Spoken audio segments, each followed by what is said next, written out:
Hello guys, Nigel here. This is a quick little video at the request of a guy called Gary Murphy. Gary is probably the person who responds and comments most on all my videos. So he asked me before if I could do some armour, so I did some armour. And now he's asked me a question: how do you deal with seams on complicated parts like oil drums, for instance, where you've got a rim around the edge? Now, what I didn't ask him is, does he mean on glued together parts, so you've got a glued together seam, or a mould seam like this? Now, this is a Revell SAM. So basically, it's not a SAM, is it? It's an air-to-air missile. It's a Sparrow, isn't it? So yeah, getting rid of the seam on here and getting rid of the seam on here, very similar with some differences. So he's asked me to show him how I do it. So this is how I do it, not the way it should be done. I'm no expert, I'm just the same as you. So the first thing I'm going to do is remove these, or most of these sprue nibs. Now I'm not sure what this is from. I don't remember what kit this came from. But, and I don't even know, it looks like trumpeter plastic, so it's probably trumpeter, but then the detail looks quite good. I'm not sure. Anyway, so I'm going to use my little Flory sanding stick just to remove this detail. But what I'm worried about, if you look on here, oh, a bit of plastic on there, this is raised detail on here, so I don't want to remove that. So I'm just going to gently rub that away, and then what I do is use my thumb. Sorry about my nails, guys, they're disgusting. I use my thumb as a mask. I can push the sanding stick up against my thumbnail and rub away at that without rubbing the raised detail off. So there we go. Now, I wouldn't normally worry about getting a perfect joint here, but you can imagine how hard it's going to be to remove that sprue nib once it's together with that raised detail there. So I'm being careful. I want to get it as perfect as I can. So I'll do the rest off camera, back in a sec. Right, now those nibs are gone, all cleaned off without touching any of the raised detail. I think there's still a little bit of one there. This is where you need to learn, guys, if you're new. Use a knife to its full capabilities. You can actually use a knife to do a lot of stuff. Like I'm getting in there into that corner, and I've just removed that sprue nib without using a sanding stick on it. So then, if we look at these parts, we've got raised detail on the front and the back, and when we glue them together, we can either rely on the oozing out glue to give us the, because there's obviously going to be a rib there, or we can do something else. And what I'm going to do, I've got a piece of 5 thou plastic card. Now, I've never tried this before, but I think it's going to work. It's just an idea I had where I did it when I was doing it. So I've basically cut the piece of plastic card out, and I'm going to push this down onto the plastic card, and it should make some indentations, which it has. And now I can take a drill and drill some holes in it, because I know what you might be thinking, why doesn't he just cut the pins off of this? Well, you can imagine once you've got the plastic card in between, you won't be able to see anything. Once you've got this in between there, you won't be able to see how to align the joins, because you've got no measure. So whereas when it's like this, you've got the pins, and I know I normally remove pins, but on this one they're actually quite good. So let's take this apart.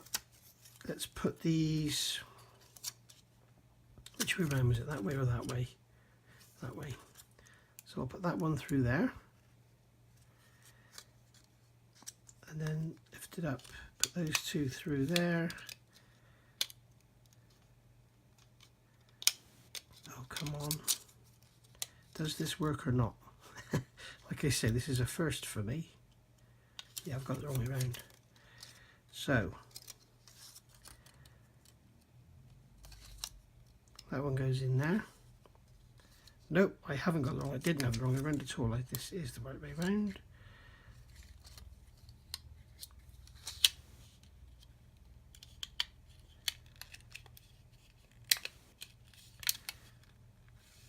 So those pins should be coming through those holes. There we go. Now then, if I put the back pin, God, this must be like watching paint dry for you guys. Right, let's try and do it this way.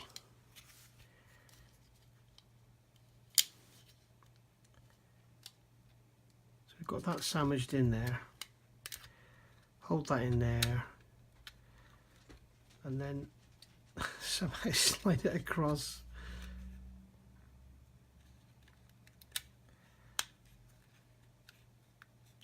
And there we have it, it's gone together, I think. So there we go. Right, so I can hold that like that. Get a couple of clothes pegs out. Okay, so that's held like that now. So now what I can do is get some, I think I'll use Tamiya Extra Thin. No, I won't. I'll use the plastic well because it's fantastic with the styrene sheet. And then just run a bead around here.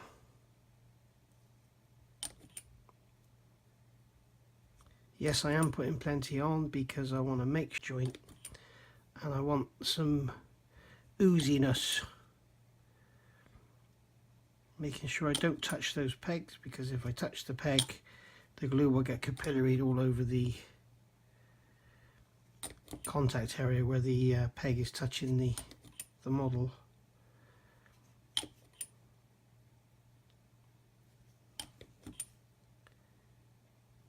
There we go, plenty of glue in there just to make sure we get a good seam. Top back on the glue because it stinks, and then give it a squeeze. Okay, so with this, not only will I be showing you how I remove the seams in this area here and up to these ridges, but how I create that raised detail in that area. Put a bit more glue around the front there because I can't see it oozing out. This is, I mean, basically guys, this is a scrap drop tank that I don't think I'll be using or anything. I don't even know what it's off of. Could it be off a piece? Could it be Tamiya P51? Not sure. Anyway, there's that. So wait for that to go off and I'll be back. Hey gang, right, a few seconds for you. I think this is like 2 days later now. So this drop tank is now dried off, and we've got this this plastic card to deal with. And as you can see here, if I just do this, it will snap off. Yeah, because the glue has attacked the surface of it, and I can just snap it off, and that's it. So in these areas here, I want to leave a bit of this plastic card raised, because what I'm trying to do is represent this raised detail. So what I'm going to do is make sure I only sand this down to a sort of level where it just leaves it raised. This area here between these two lines needs to be smoothed out, and this is where I get to show Gary how I deal with, you know, the raised detail like these clamps around this this drop tank.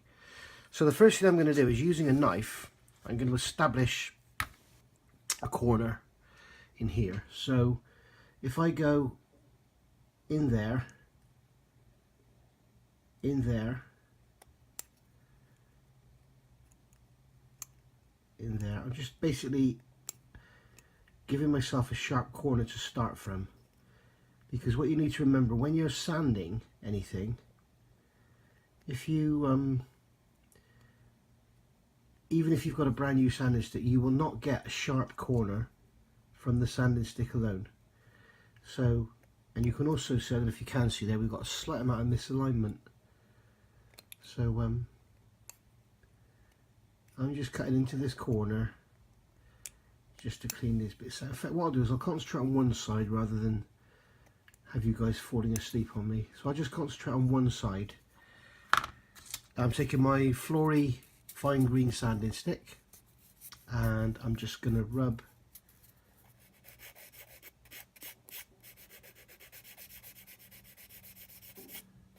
gently rub away until that's all gone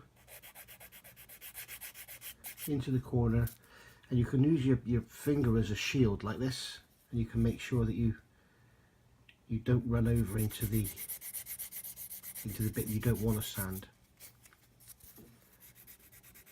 Or you can just,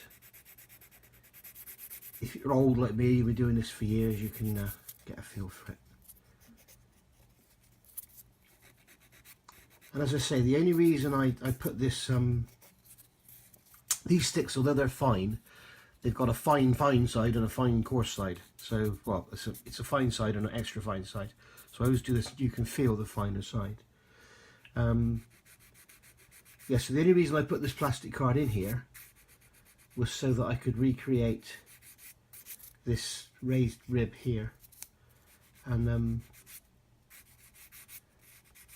it's something you should have a go at. You know, it's, if you've got a kit which has got spare parts in it. And you can also see here's another issue. I don't know if the camera will pick it up. You've got sink marks there where they've got the pins. There they are. Where they've got the pins for the alignment, they've got sink marks on the back. So that's always a problem with those pins. You get it a lot on fuselages and a lot of round parts that go together. So I'm just going to gently rub that now with the blue sanding stick. This is a floor sanding sponge, and they're extremely good. You see they distort around the shape, and they won't leave flats on there. And what I could do on the other side is show you how not to do this. So there we go, there's that. And now what I'm doing is I'm coming into the corner with the sanding stick, making sure I don't right up over and radius that edge. What I want to do is make sure I leave a sharp corner in the corners and not remove the external corner from the top of these parts. So this is all about being gentle and taking your time.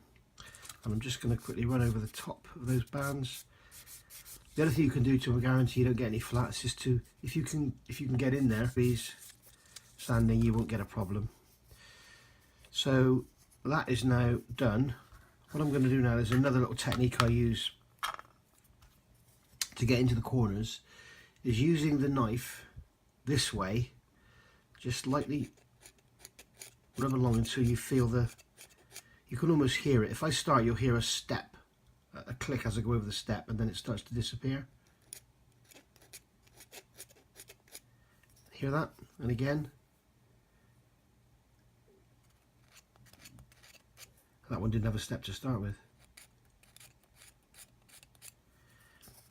Now that, when it's painted, will look lovely. You give it a coat of primer, and then if there's anything there, you could just go back over it and look at it again. These pits here, now obviously on this model I've got to be careful not to remove the corner of this filling port or whatever it is. So I'm taking a fine sanding stick. I'm not going coarse, just fine. Because remember, you want control. If you go in there with a coarse sanding stick and remove this, that's it, you've had it. You need control. And you just want to be able to shape this and get the, you can't see what I'm doing, can you guys? You want to be able to shape it and get just leave a raised edge. Be careful not to hit the side of that filler port or whatever it is. So you end up with a raised portion similar in size to the other parts. And again on the back, you can see here we've got this raised area.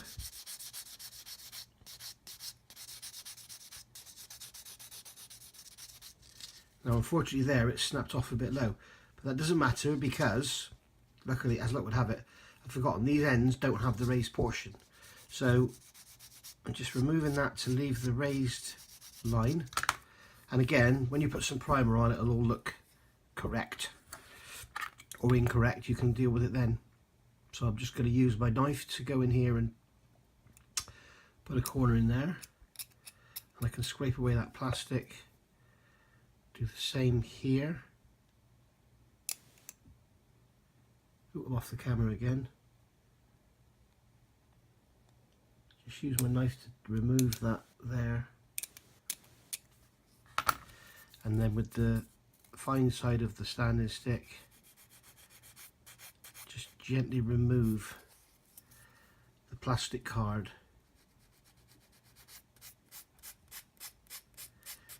So that you've got a nice smooth surface, and then going over with the sponge, again being careful not to remove any of that raised detail. And there we go. And when it comes to parts like this, really the manufacturer's options are pretty limited.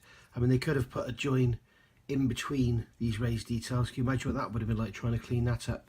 So yeah, I think this is probably the best way to go. I think this is probably Revell, this part.